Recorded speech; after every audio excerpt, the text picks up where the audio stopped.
Vamos a hablar hoy del concepto de simploqué.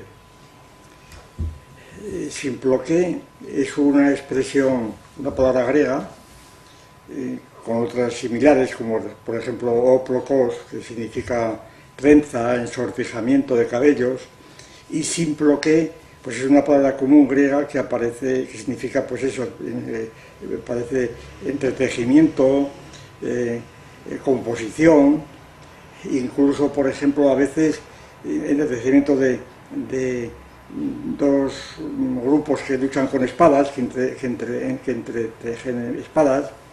Es una palabra común en griega, quiero decir, y que Platón la utiliza también muchas veces en sentido común, griego, es decir, sin ser una palabra técnica, diríamos, suya, ni tampoco lo fue nunca en Platón. Esto es muy importante también saberlo.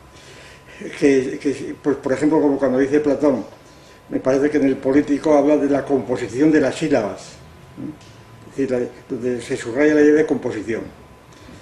De manera que entonces la idea de simploqué en Platón, en principio, pues es una idea común griega que Platón la utiliza algunas veces y que hace ya 40 años, me parece, el papel de la filosofía, nosotros la utilizamos para darle un sentido técnico, fundado también en un uso de Platón, un uso que hace Platón en el Sofista, desde luego, pero que Platón no utiliza ese término sin darle una relevancia de sentido técnico, pero que sin embargo se puede reinterpretar como siendo fundamental el sentido que el materialismo le dio.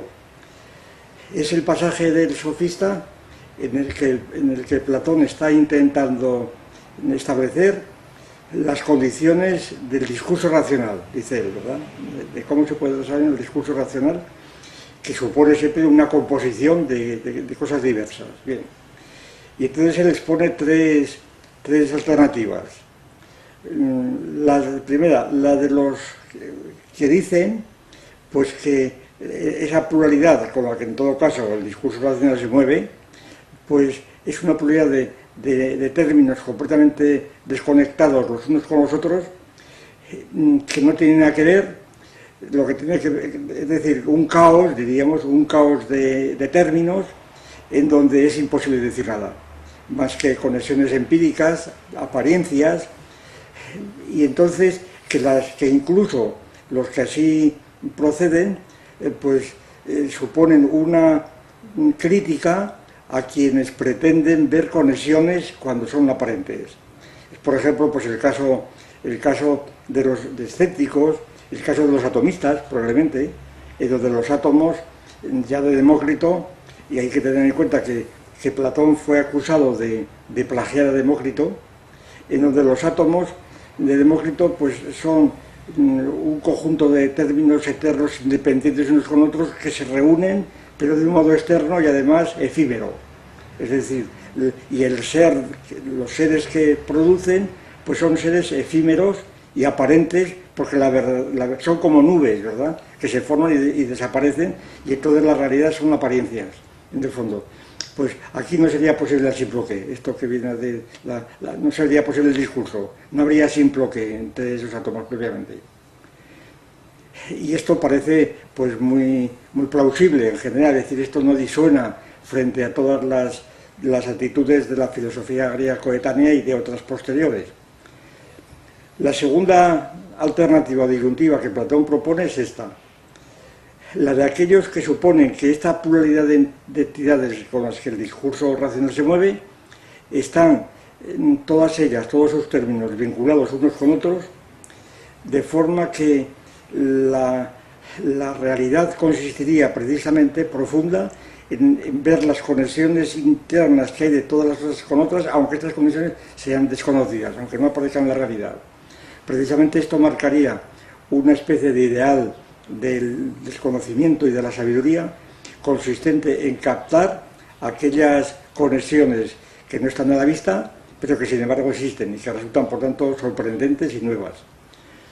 Es interesante constatar, es fundamental constatar, yo creo, que esta segunda alternativa que Platón dibuja en el Sofista, pues ha constituido y sigue constituyendo para muchos el ideal de la sabiduría. Es decir, el percibir el universo o la realidad como un todo, donde todo está vinculado con todo, y en donde, para decirlo con palabras, pues, que sé yo, de palabras más o menos poéticas, por ejemplo, donde se dice que el movimiento de una flor repercute en las estrellas, ¿verdad?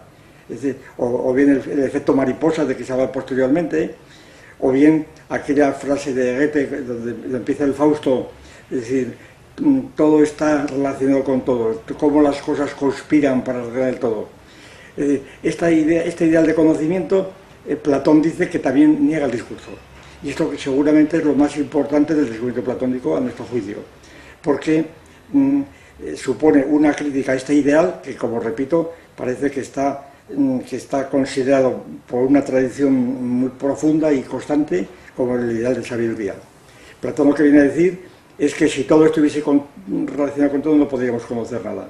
Es decir, está marcando un principio de discontinuidad según el cual la realidad no solamente es plural, sino que es discontinua, que hay cosas que no tienen que ver unas con otras, lo cual es el principio un poco de la teoría de las categorías.